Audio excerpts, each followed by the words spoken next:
Right now, somewhere in a monastery, there is a guy who eats one small meal a day, sits perfectly still for 9 hours, and is thriving.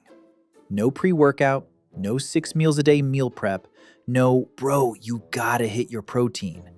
Just rice, water, and the unbothered energy of a man who has never once checked his phone at a red light. And here's the part that should break your brain a little. Scientists have studied these guys, and their bodies are not shutting down. They're not wasting away. By every panicked thing the internet tells you about starvation mode, these monks should be a pile of dust in an orange robe. They're not. They're fine. Some of them are better than fine. So the question is simple, and we're gonna actually answer it. Why can monks survive on almost no food when you get hangry walking past a closed Chipotle?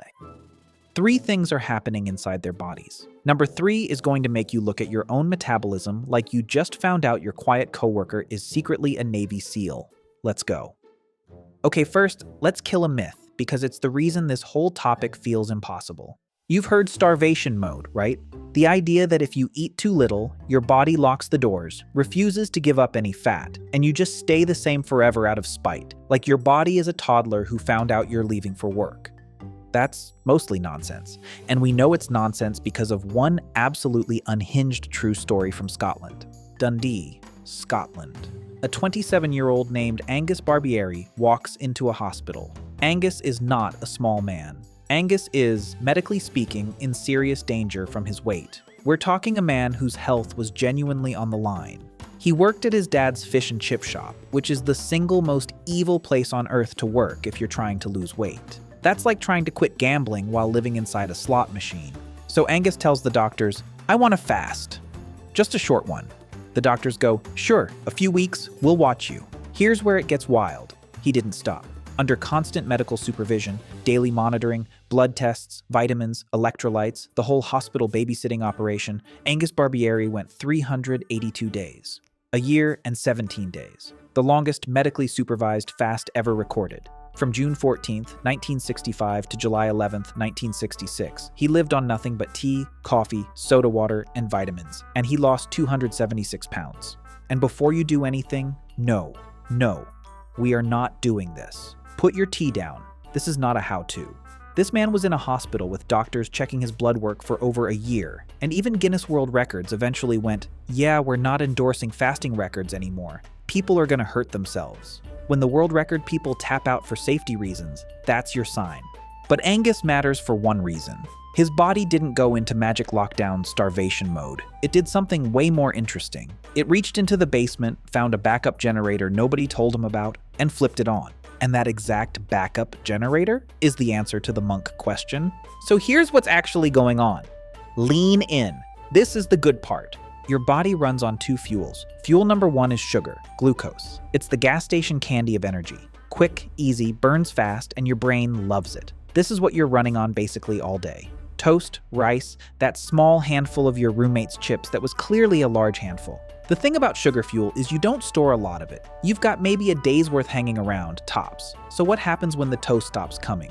When a monk just doesn't eat for 20 hours, the tank hits empty, and your body goes, cool. Plan B. Plan B is called ketosis, and it is the single most slept-on superpower in the human body. When the sugar runs out, your liver does something incredible. It starts taking your stored body fat and converting it into a brand new fuel called ketones. Ketosis is a metabolic state in which your body breaks down and uses fat for energy instead of sugar. Translation, your body stops running on the gas station candy and starts running on the actual furniture. This is why the monk doesn't collapse. He's not running on almost no food. He's running on himself. On stored energy he's been carrying around the whole time. His body just quietly switched fuel tanks while he was meditating, like a hybrid car silently flipping from gas to electric. Except the electric is his own body and the car is enlightenment. And the brain part is the wild bit. You'd think your brain would panic without sugar. It's the most dramatic organ you own. But the fasted brain runs on ketones, which are a cleaner, more efficient fuel. When carbohydrates are absent long enough, the liver shifts from burning glucose to producing ketone bodies, a fuel for the brain and muscles. That foggy, can't focus, why did I walk into this room feeling? On the backup system, a lot of people report it lifts. The monks have known this for like 2,000 years. They didn't have a word for ketones. They just called it clarity and got back to staring at a wall like absolute legends. But here's the thing I promised you, the thing that should make you respect your own body. You have this exact system, right now, built in, standard. This isn't a monk thing, it's not a Scottish guy thing, it's a human thing, and you've got it because your ancestors needed it to not die. Think about it. For almost all of human history, food was not a guarantee. There was no fridge, there was no DoorDash. Some weeks the hunt went great. Some weeks the hunt was just a man named Greg coming back with one sad berry and a lie. The humans who survived the bad weeks were the ones whose bodies could flip to the backup tank, run clean on stored fat, and stay sharp enough to actually find food. Read that again. Evolution specifically designed you so that when you're low on food, your brain gets clearer, not dumber. Because a foggy, hungry caveman is a dead caveman. Your hunger clarity is a 200,000-year-old survival feature. Your body is not betraying you when you're hungry. Your body is going full tactical mode, scanning the horizon, ready to throw a spear at a rabbit.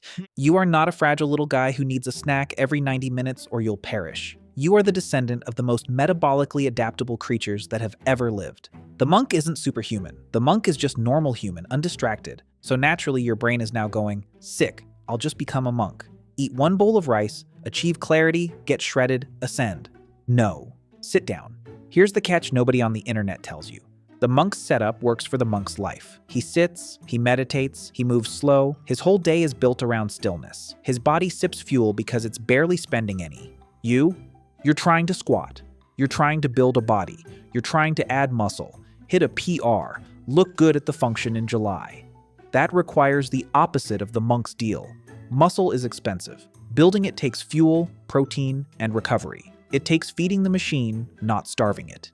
Even with supplementation, going long periods without proper food puts increased strain on the body. And once the fat stores are gone, the body needs energy from food to function properly. When you deprive your body of energy for extended periods, it prioritizes survival, and that's not a magic shield for your muscle.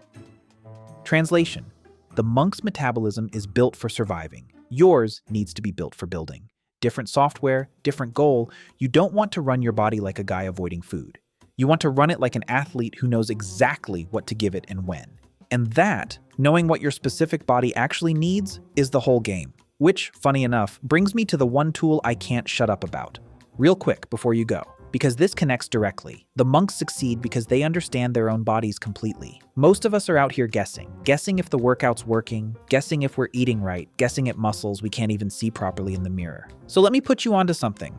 It's called Aesthetics AI, and it's basically an AI personal trainer and diet coach in your pocket. Here's how it works. You upload 3 photos, front, side, back, and the AI actually looks at your physique. It reads where you're at, spots which muscles are lagging, and then builds you a full plan around your exact equipment. Full gym, home, just a pair of dumbbells, whatever you've got. Plus a meal plan hitting your exact targets that you can swap with one tap if you don't vibe with a meal. Most apps just count for you.